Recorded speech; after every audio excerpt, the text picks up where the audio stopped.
안녕하세요. 반갑습니다. 정말 반갑습니다.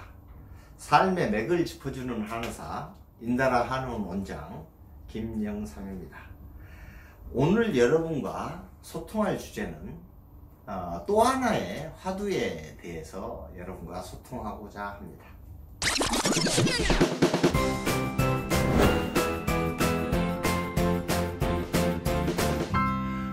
지금까지 제가 여러분들에게 소개한 화두는 운문선사의 한 생각을 일으키면 죄다라는 화두와 오리 빼기 화두, 그리고 만법기일 일기하처라는 화두를 여러분에게 소개해 드렸습니다.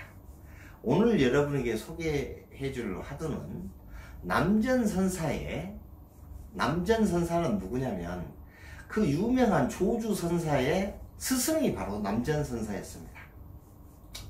이 남전선사의 일화 속에서, 조주와 관계된 일화 속에서 화두를 하나 얘기하고자 합니다. 그 당시에 남전선사는 이미 깨달음을 득도한 선사였기 때문에 제자들이 굉장히 많았답니다. 제자들이 굉장히 많았는데 이 제자들이 너무 많다 보니까 이제 절도 동당, 서당 이렇게 두 개의 절이, 큰 절들이 운영이 됐답니다. 그런데 이게 희한한 일이 어느 날부터인가 갑자기 고양이 한 마리가 갑자기 나타나서는, 이 고양이가 참 희한한 고양이입니다. 아니, 동당에서 아침, 점심, 저녁은 먹고 꼭 잠은 서당에 가서 자는 겁니다. 이게 그러니까 이 제중들 사이에 이 스님들, 이 중들끼리 싸움이 붙었습니다. 야, 이 고양이는 필경 동당 고양이다. 생각해봐라. 아침, 점심, 저녁을 자기 집에서 먹지 남의 집에서 아침, 점심, 저녁을 평생 먹는 인간이 어딨냐. 이 고양이가 아침, 점심, 저녁을 동당에서 먹는 걸 볼 때 이 고양이는 동당 고양이가 틀림이 없다. 이렇게 얘기를 하니까 서당 스님들이 뭐라고 얘기하냐면, 야, 생각해봐라. 아니, 우리가 밥은 딴 집에 가서 먹을 수도 있지만 잠은 말이지, 잠은 꼭 자기 집에서 자는 거 아니냐. 이게 얘가 잠은 꼭 서당에서 자는 거 보면 얘는 필경 서당 고양이다 말이지. 이렇게 이 진리를 깨달아야, 진리를 명상하면서 깨달아야 될 이 스님들이 이 고양이는 동당 고양이네, 이 고양이는 서당 고양이네 하면서 정말로 시끄럽게 이 싸우니까 어느 날 하루, 여전히 오늘도 그렇게 싸우고 있으니까 그냥 갑자기 남전선사가 이 고양이를 탁 잡아채고서는 이 동당 서당 스님들을 모아놓고 얘기했습니다. 너희들 법을 일러라. 지금까지 깨달은 법이 있다면 법을 일러라.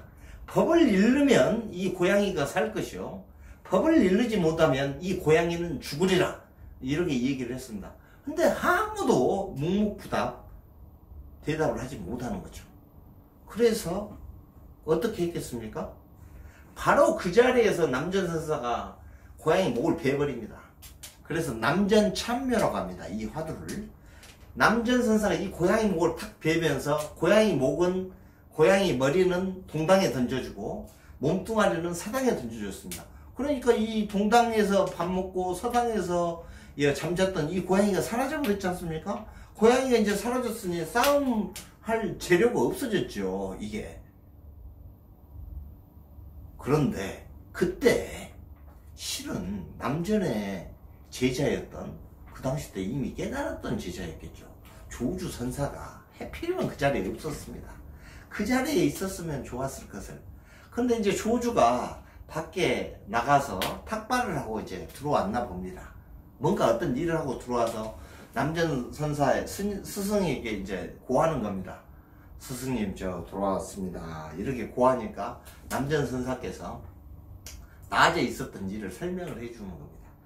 자, 이렇게 해서 내가 고양이 목을 베가지고 이렇게 나눠줬는데, 만약에 네가 그 자리에 있었다면 어떻게 법을 일렀겠느냐 라고 얘기를 탁 하니까 조주가 바로 그 말을 듣자마자 자기가 신고 있는 집신을 머리에 탁 이고 착 나가버렸습니다. 그러니까 왜 조주는 남전선사의 법을 이루라는 얘기에 머리에 집신을 이고 나갔을까? 이게 질문인데, 그 집신을 이고 나간 조주를 보고서 남전선사가 그렇게 얘기한다. 네가 있었으면 고양이가 살았을 것을 라는 얘기를 합니다.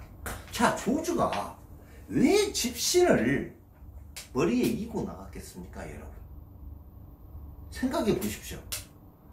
그것은 남전선사가 애꿎은 고양이 목을 베가지고 이렇게 나눠줬는데, 그게 문제 해결을 한 것 같지만 싸움의 근원은 없었으니까. 하지만 애꿎은 고양이 이 목숨을 죽여버린 거 아닙니까? 아니, 이 집신을 발에 신고 다녀야지 머리에 이고 다니면 되겠습니까? 이렇듯이 당신이 내린 해결책은 그와 같은 것이다 라고 힐난하는 거와 다름 아닙니다, 제가 생각할 때. 자, 여러분, 왜 조주는 집신을 머리에 이고 나갔을까요? 지금 이 시대에 힘겹고 지친 삶을 사시는 여러분들 참 수고하셨습니다. 여러분은 주어진 상황에서 최선의 삶을 살고 있습니다. 최선의 삶을 살고 계시는 여러분, 여러분이야말로 행복하셔야 되고 행복하실 자격이 있습니다. 여러분, 웃으십시오. 웃으면 복이 옵니다. 감사합니다. 그럼 이화 마치도록 하겠습니다.